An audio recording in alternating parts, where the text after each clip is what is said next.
আমাদের চট্টগ্রামের ঐতিহ্যবাহী জাতীয় মসজিদ জমিয়তুল ফালাহ ময়দানে 10 দিনব্যাপী সোহাদায়ে কারবালা মাহফিল অনুষ্ঠিত হচ্ছে।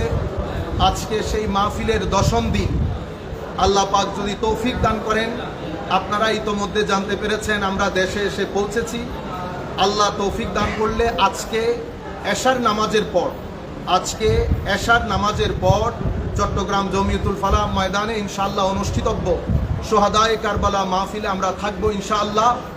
আপনারা যারা যেখান থেকে আমাদেরকে শুনছেন, আমাদের এই ভিডিও আপনারা শেয়ার করবেন। প্রত্যেককে আমি দাওয়াত পৌঁছাচ্ছি, আপনারাও আমাদের পক্ষ থেকে দাওয়াত পৌঁছিয়ে দেবেন, যেন আমরা সবাই সোহাদায়ে কারবালা মাহফিলকে আজকে বঙ্গোপসাগরে পরিণত করি। আমি চাইবো আপনারা প্রত্যেক ব্যক্তি, প্রত্যেক এলাকার একজন রিপ্রেজেন্টেটিভ আপনারা আজকের মাহফিলে উপস্থিত থাকবেন। আপনারা ইতোমধ্যে জানতে পেরেছেন আমরা আগের মতো করে ওই আন্দাজে প্রোগ্রাম করছি না।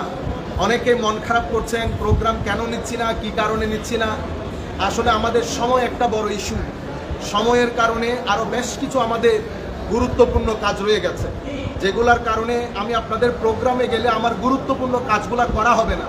আমার কাছে সময় অনেক সংক্ষিপ্ত। সেই কারণে আপনাদের প্রতি অনুরোধ, আপনারা যারা এরাদা করেছেন আপনাদের এলাকার মাহফিলে নিয়ে যেতে, আমি চাইবো আপনারা আপনাদের এলাকার মাহফিল মনে করে আজকে জমিয়তুল ফালাহ ময়দানে সবাই আসবেন, তশরিফ আনবেন। বিশেষ করে চট্টগ্রামের বাইরে থেকে যারা আসতেছেন তাদের প্রতি অনুরোধ, আপনারা মাহফিলের পরে স্টেজের বাম দিকে আপনারা উপস্থিত থাকবেন, অপেক্ষা করবেন। মাহফিল সমাপ্ত হলে আমরা স্টেজের বাম দিকে আপনাদের সাথে অবশ্যই সাক্ষাৎ করব ইনশাআল্লাহ। সাক্ষাৎ না করে, বিশেষ করে চট্টগ্রামের বাইরে থেকে যারা আসছেন, আমি তাদেরকে অনুরোধ করব সাক্ষাৎ না করে আপনারা যাবেন না। আল্লাহ তৌফিক দান করলে, এবং আমাদের এখানে ছেলেপুলে সবাই শুনতেছে, তাদের সাথে দেখা হয়ে গেছে, তারা যেন আমাদের মাহফিলের পরে আমাদের চট্টগ্রামের স্থানীয় লোকজন যেন দেখা করতে আর না আসে।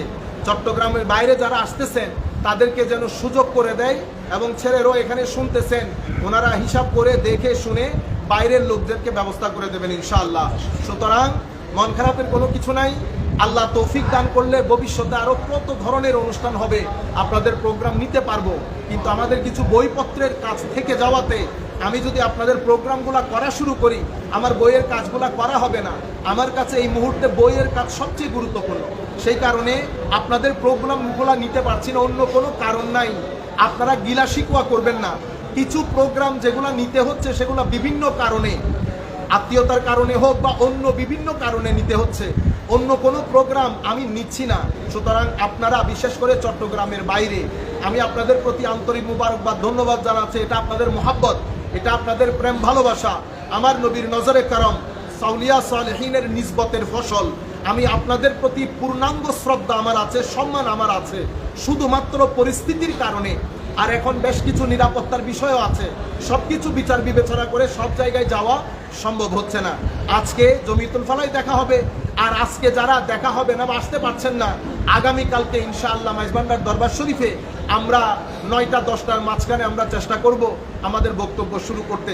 আপনারা কালকে মাইজভান্ডার শরীফে দাওয়াত।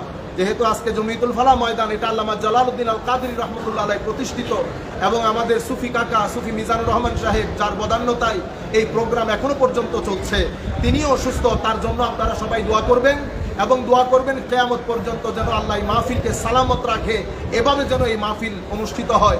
সবার প্রতি আবার দাওয়াত রেখে আমরা আমাদের এই সংক্ষিপ্ত মেসেজ শেষ করছি। আসসালামু আলাইকুম রহমতুল্লাহ। আন্তরিক মোবারকবাদ এবং ধন্যবাদ জানাচ্ছি।